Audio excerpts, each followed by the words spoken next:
Have you ever considered running for office? Bonnie Lambert did. After 34 years serving in various roles within the education system, Bonnie retired. And while many others look forward to a chance to slow down, the slower pace did not feel comfortable for Bonnie. She still wanted to serve, and her husband convinced her to return to serving, but this time leading the school board of District 3 in Tampa, Florida.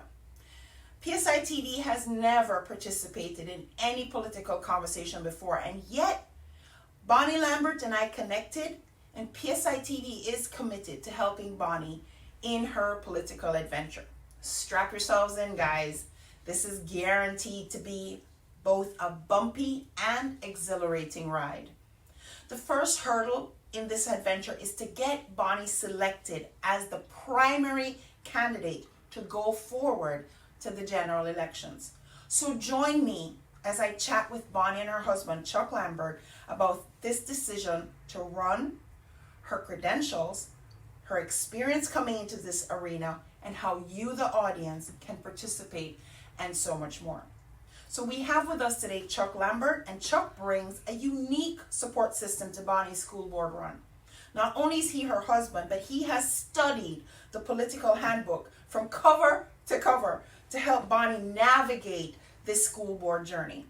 It's challenging to run for or to be in political office without family support.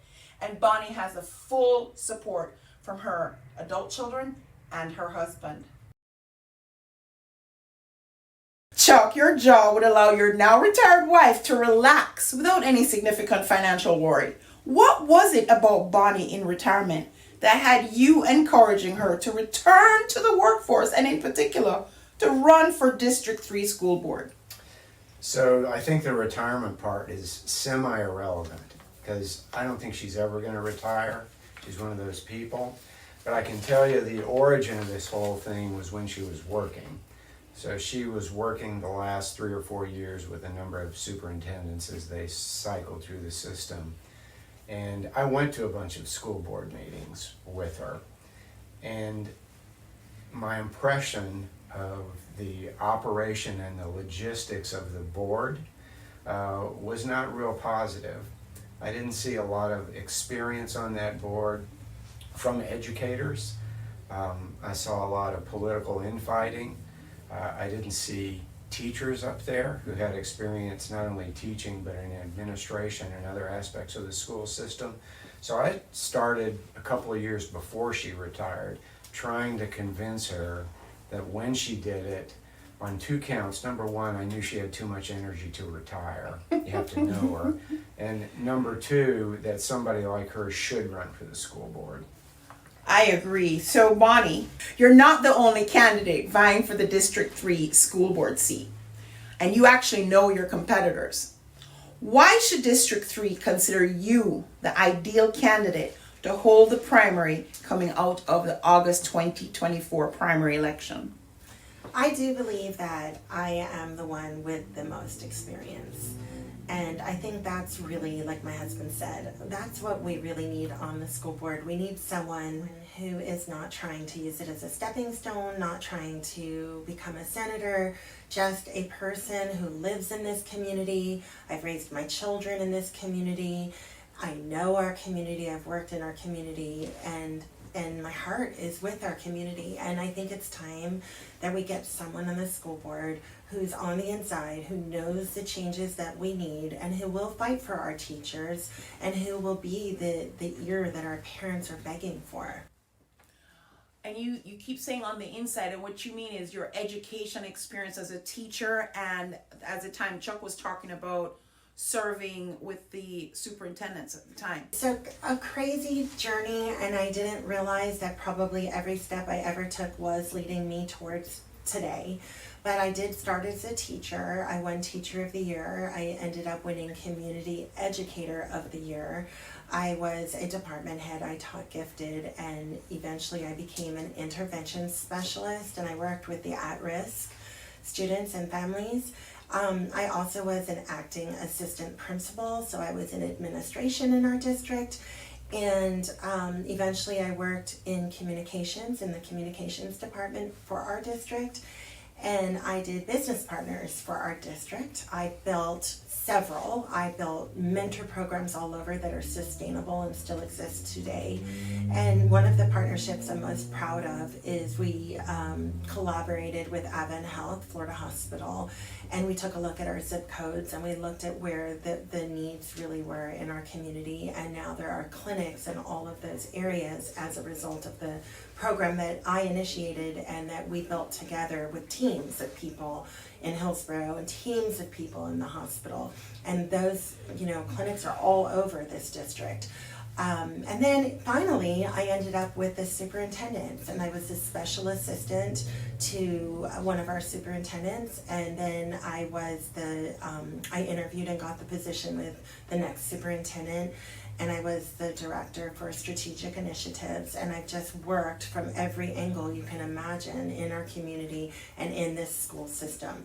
And when I worked for the superintendents for all of those years, it was part of my job to be at every single board meeting. So I learned so much about our school board and the interactions that we have as a district with them and that they have with their constituents. And there is just no one, I do not believe there's anyone that has this kind of experience that is running in District 3. It's amazing because you have the teaching experience, you have the school board experience, you have the principal administrative experience, you have a strong community presence and experience. I'm going to say I have to agree with you. I'm not really on top of what the credentials of the other candidates are, but I think that's pretty hard to beat. That's pretty hard to beat. Now, considering the job ahead and assuming that you did win the seat, because we're just putting it out there, you've won it, okay? We're acting as if. What is your vision for the school board under your leadership? We will work together as a team. And the reason that is my first thing that I'd like to say is over the last several years, there's been a lot of friction between board members. And it happens naturally. It is expected to have some conflict and tension in the school district board because we each represent our constituents who have different ideas about what we should be doing. I don't think we need to attack each other. I think we can do this and work together for the better of the people and not be cruel to each other. And that is something that I will bring to this board. There's no doubt about it. I did forget to mention to you that I started the culture and wellness program that our school leaders participated in, just to make sure that we were all working and being collaborative and we were understanding each other as people and human beings, and that the topics can get heated but that we have to respect each other. So that is something I want to bring to the board, and I know that I can bring that to the board. But it is also important to me that we address early learning. There's no way around that. And that our kids need to do well by the time they are in 3rd grade, because that is the indicator for how they will do for the rest of their lives. We also, it's very, very important to me that we have a even more robust program for our seniors so that we can support them, and if they don't want to go to college, we have other avenues for them. And if they do want to go to college, then we help them with that. But I do feel that our seniors need a little bit more help before they end up graduating, and then we just release them into the world. And then the last thing, I would say early learning. I would say more support for our seniors who are graduating and more support for our teachers is just a no-brainer. Is we will always follow the law as school board members.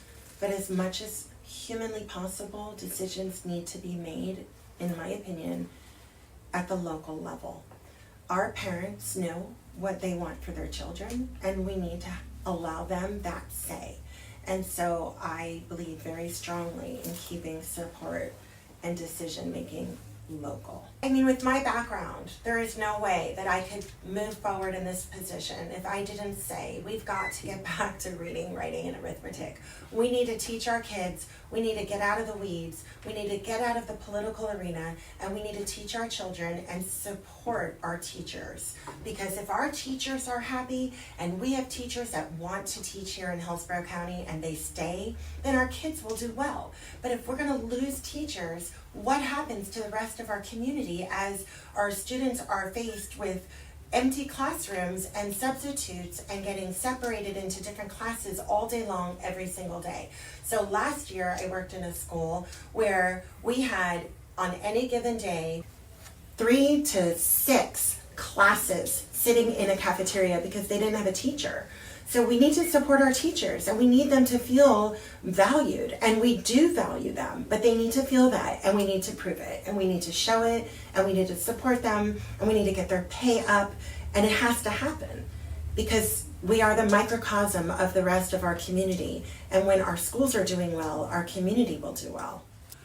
Well, Bonnie, if you accomplish all that, it seems to me that the whole community would benefit. Maybe even property values would go up because the schools would be better, and people a lot of times pick where they purchase their homes based on how the schools are doing. So if you accomplish that, that is going to be amazing, not just for the school, not for the students, not just for the teachers, but for the whole community and for those who have invested in the community. You're absolutely right, because if you look at our downtown and you look at all the amazing businesses that are coming into Tampa, they want a good school. So of course, yes, you're right, our property values absolutely are tied to our school system, but so is our growth, so is the decision, so will be the decisions that huge companies decide whether they want to live here, whether they want to bring people here, whether people will decide whether they want to come here. Everything is tied to the heartbeat of this city, which is our school system. Chuck, you said something interesting about,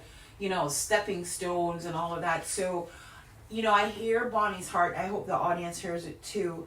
She truly loves the children. She truly loves the teachers. She truly loves the school system.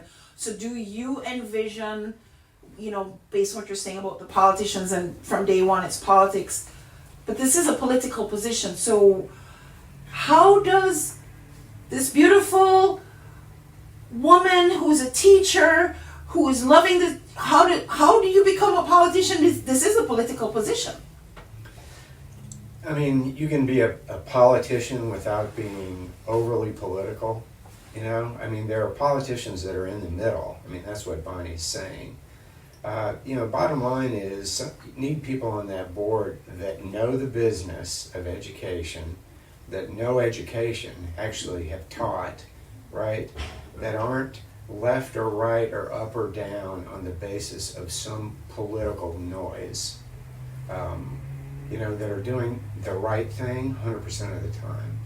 And you know what? I think where I was going with that is politics of itself is a kind of a nasty sport, whereas being a teacher and being an administrator doesn't have to be. So it's like you're bringing a pureness to what is not usually. I'm trying. You're trying, right? I'm sure trying. You're trying. And I Yes. want to say this on PSI TV has never before done anything in the political arena, and I just want to say that when Bonnie said, could I help her, I initially told her no, but then I said, let me listen to her heart.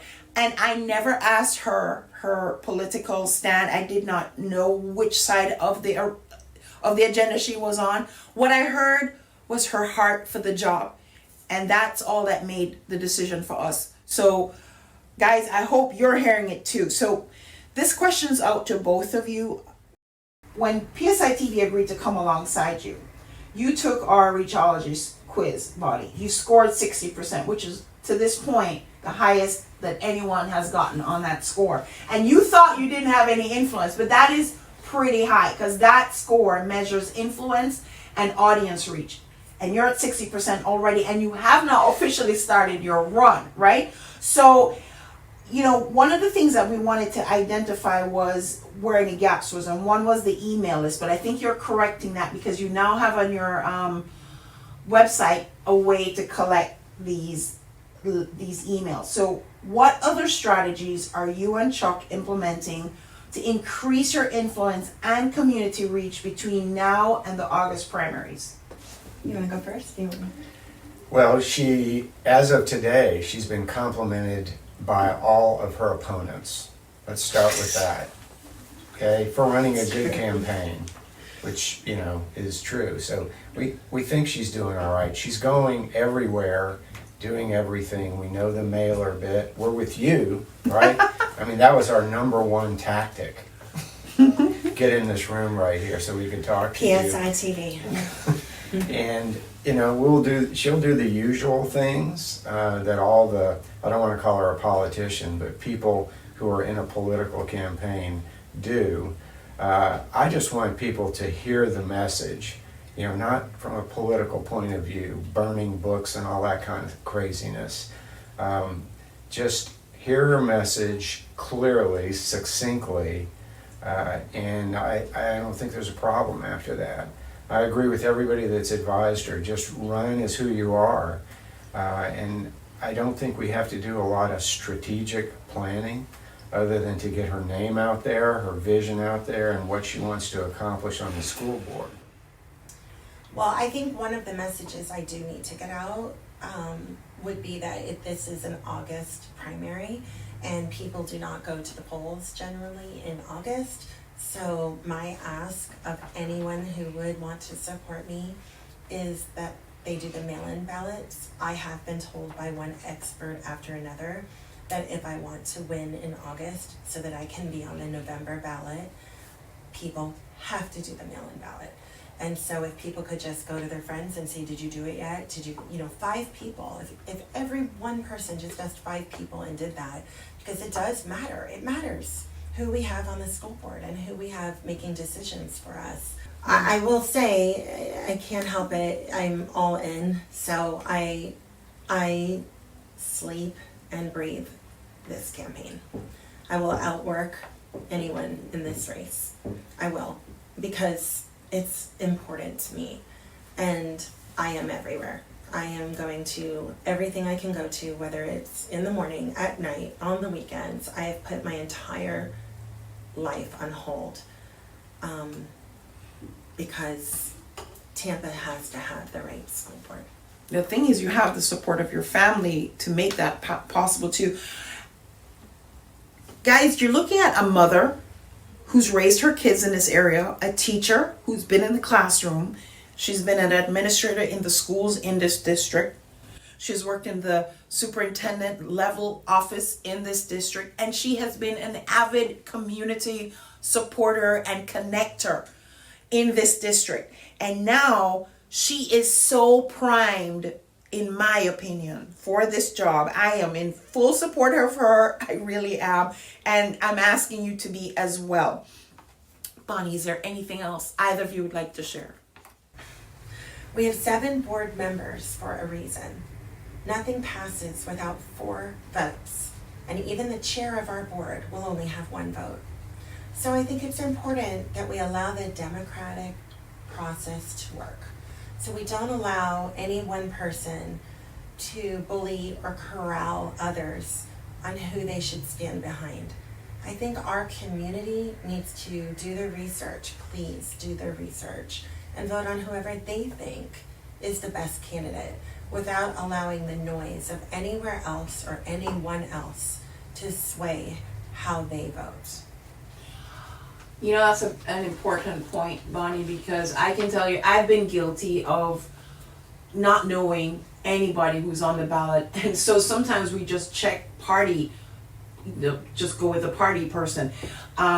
Now, this is why I think it's so important that you're doing what you're doing, getting out there, because you're not a politician. You don't have a political history.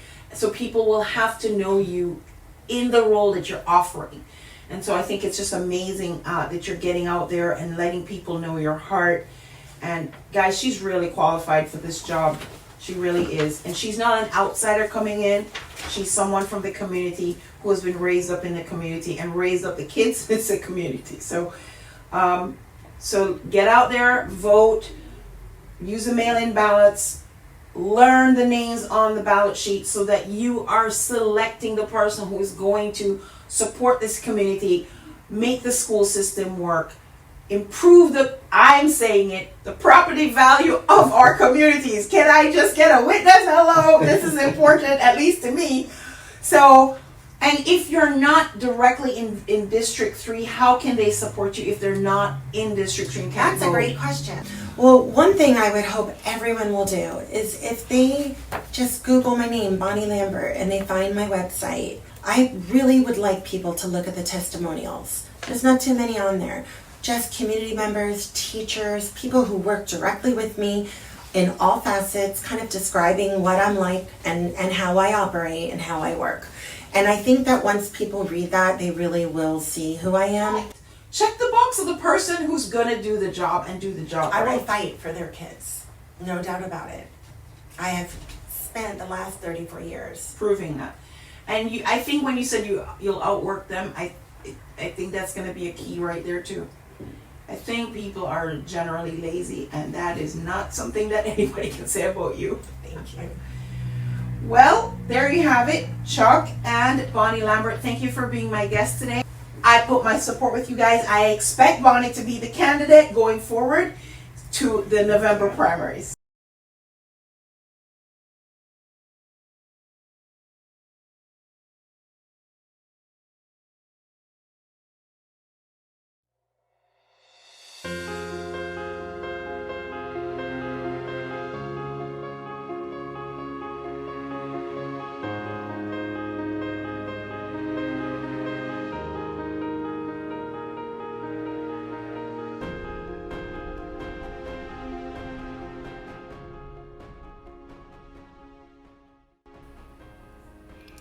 Kids today have so many challenges, and the job of a teacher is so much more than what anyone realizes. We are there for the students when they need someone to hold their hand. We are there to praise them and tell them how proud we are of them. And we are even there to help braid their hair if they are having a day they feel insecure.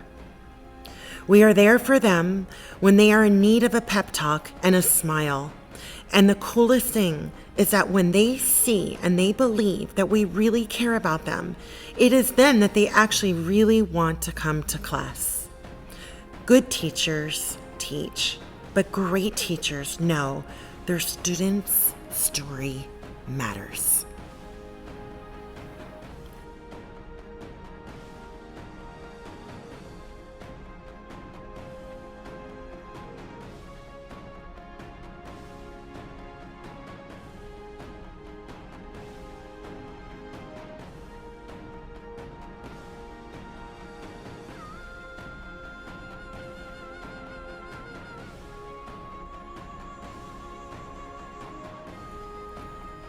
I started teaching when I was just 21 years old, and soon after I won Teacher of the Year.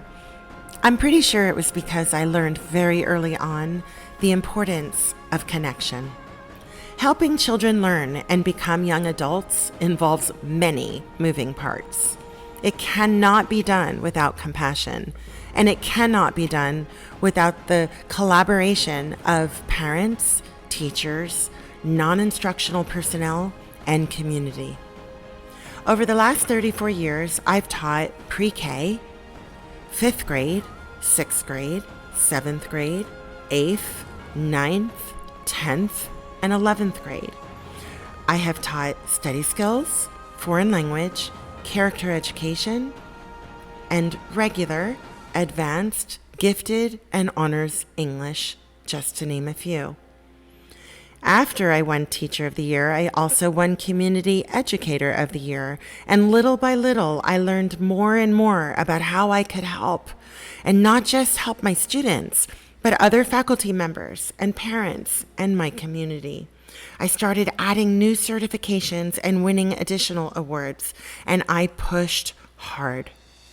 I spent years as an intervention specialist in Title I schools. I was an acting assistant principal, a coordinator, supervisor, district resource teacher, and grant coordinator. I spent years building mentor programs in various schools, and I built sustainable and impactful business partnerships for our school district. I worked in the school district's communications department, and I worked for the last 4, soon to be 5, superintendents, all in various roles. I can tell you right now, there is no one that is running for school board in District 3 who knows this district like I do and has the experience that I have.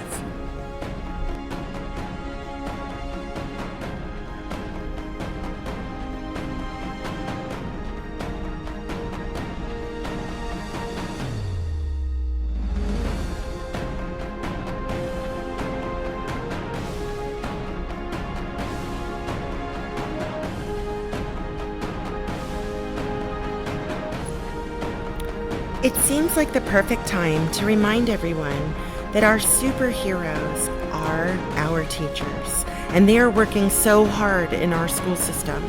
They love what they do, but it is so important to make sure that they feel appreciated and that they are appreciated, and that is one of the most important things to me. Remember, if our staff is happy, our kids will be happy. If we want our students to do well, then they need a certified teacher with them, and it needs to be consistent, and not just in some schools, but in all of our schools.